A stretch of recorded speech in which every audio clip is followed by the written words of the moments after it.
sou o professor Emerson e nós vamos dar continuidade aos nossos estudos de teoria geral do Estado. Hoje discutindo a temática o Estado e a soberania.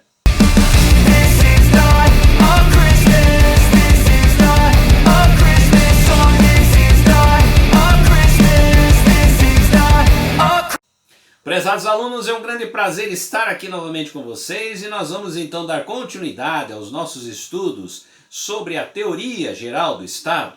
Hoje estaremos discutindo a temática o Estado e a soberania. As contribuições do texto hoje são do professor Said Malouf, que vai trazer informações importantíssimas para conhecermos um pouco mais sobre as teorias da soberania do Estado. Vamos então ao nosso primeiro slide. O problema dominante nesse tema é o que diz respeito à fonte do poder de soberania e, consequentemente, o problema da sua titularidade. Para as teorias carismáticas do direito divino, sobrenatural ou providencial dos reis, o poder vem de Deus e se concentra na pessoa sagrada do soberano. Para as correntes de fundo democrático, a soberania provém da vontade do povo, teoria da soberania popular, ou da nação propriamente dita, teoria da soberania nacional.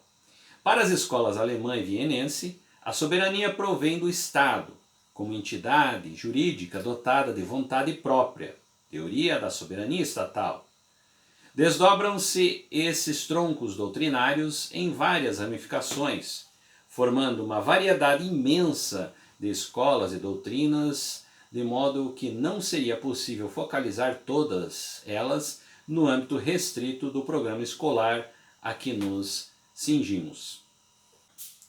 Quando tratamos dessa característica da teoria do Estado, e principalmente a relação da sua soberania, estamos diante de um cenário que traz diversas perspectivas teóricas, frentes às quais defendem a relação de um governo a partir de um absolutismo, frentes que defendem a relação de um governo a partir de um processo democrático, frentes que defendem efetivamente a relação do próprio Estado enquanto soberano diante de todas as condições existentes de uma sociedade. Assim, são diversas teorias que vão efetivamente fazer parte desse cenário. Construímos efetivamente a partir dos clássicos aqueles que vão trazer as primeiras discussões relacionadas à perspectiva do Estado. Consequentemente, como um processo que traz diversas discussões e é efetivamente um tema que não se esgota, temos muitas teorias que vão se construindo no decorrer de um processo histórico.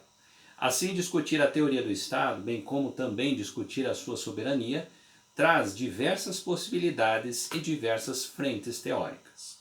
Vamos então ao nosso próximo slide. A teoria da soberania absoluta do rei começou a ser sistematizada na França no século XVI, tendo como um dos seus mais destacados teóricos Jean Bodin, que sustentava a soberania do rei é originária, limitada, absoluta, perpétua e irresponsável em face a qualquer outro poder temporal ou espiritual. Essa teoria é de fundamento histórico e lança suas raízes nas monarquias antigas, fundadas no direito divino dos reis. Eram os monarcas acreditados como representantes de Deus na ordem temporal, e na sua pessoa se concentravam todos os poderes. O poder de soberania era o poder pessoal do rei e não admitia limitações. Firmou-se essa doutrina da soberania absoluta dos reis nas monarquias medievais, consolidando-se nas monarquias absolutistas e alcançando a sua culminância na doutrina de Maquiavel. Aqui nós temos então uma das primeiras relações, principalmente pelo teórico Jean Bodin, ao qual vai trazer então essa definição da importância da monarquia, da composição do rei, que nesse momento, chancelado pela própria Igreja, a partir de um processo de coroação, em toda uma ritualística, que traz essa referência do direito divino dos reis. Aquele rei que estaria próximo de Deus, que seria, em outras palavras, o administrador autorizado por Deus aqui na Terra. Assim, essa composição se faz de forma a, teoricamente, justificar essa composição, ou seja, esse poder dos reis na sociedade. Então nós temos aí então a teoria da soberania absoluta do rei, que vai trazer essa composição, que vai justificar, né, essa autoridade ilimitada que o rei exercia nesse momento. Vamos então ao nosso próximo slide. A teoria da soberania popular teve como precursores Altísio, Narcílio de Pádua, Francisco de Vitória, Soto, Molina, Mariana, Soares e outros teólogos e canonistas da chamada Escola Espanhola, reformulando a doutrina do direito divino sobrenatural. Criaram eles o que denominaram teoria do direito divino provincial. O poder público vem de Deus. Sua causa eficiente, que infunde a inclusão social do homem e a consequente necessidade de governo na ordem temporal. Mas os reis não receberam o poder por ato de manifestação sobrenatural da vontade de Deus, senão por uma determinação provincial da onipotência divina. O poder civil corresponde com a vontade de Deus, mas pronama da vontade popular. Onis, protestas, adel, per, polonium e liberi, constituem, conforme com a doutrinação do apóstolo São Paulo e de São Tomás de Aquino. Aqui nós temos então a referência de uma outra escola que vai trazer efetivamente condições relacionadas também à relação pensamento de Deus, né, que se faz e está sendo representado com a vontade popular. Então, dentro desse contexto, a chamada Escola Espanhola, né, vai trazer diversos teóricos que também vão relacionar as discussões a essa condição do poder público que vem de Deus. Então, pessoas importantes aqui dentro do contexto histórico da teologia, como Tomás de Aquino, vão trazer também discussões relacionadas a essa característica que envolve o Estado, que envolve a questão do processo normativo e que envolve as relações de política e poder. Então nós temos aí já uma nova composição que também traz a evidência da importância dessa presença de Deus diante de todo esse cenário do Estado. E assim, né, a Escola Espanhola vai trazer também uma frente, né, relacionada a essa discussão sobre a soberania popular do Estado. Vamos então ao nosso próximo slide.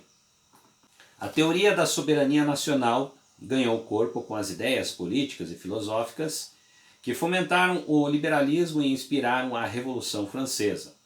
Ao símbolo da coroa opuseram os revolucionários liberais ao símbolo da ação. Como frisou Renard, a coroa não pertence ao rei, o rei é que pertence à coroa.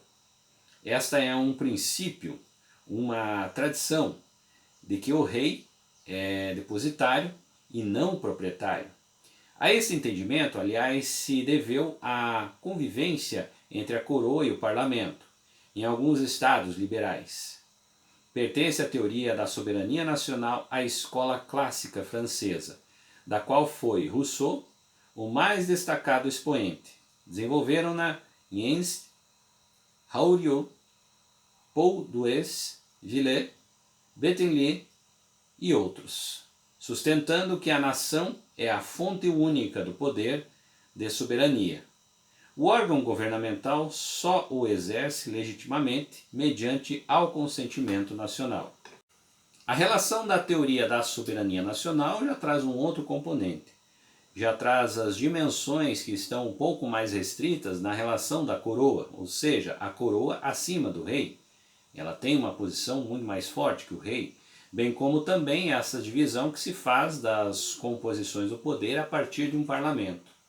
Quando falamos diante dessa composição, nós estamos falando de uma nova relação de poder exercido pelo Estado, onde você não tem uma concentração voltada principalmente ao rei, mas sim o rei é um participante. que diante de todo esse processo se constrói uma nova visão de Estado, que vai, em outras palavras, legislar a partir dessa composição, a partir dessa divisão de poderes que se faz dentro desse contexto, ou seja, não tendo efetivamente todo aquele poder que se tinha antes na composição do exercício do absolutismo. Vamos então ao nosso próximo slide. A teoria da soberania do Estado pertence às escolas alemã e austríaca, as quais divergem fundamentalmente da escola clássica francesa. Seu expoente máximo, Jelinek, parte do princípio de que a soberania é a capacidade de autodeterminação do Estado por direito próprio e exclusivo.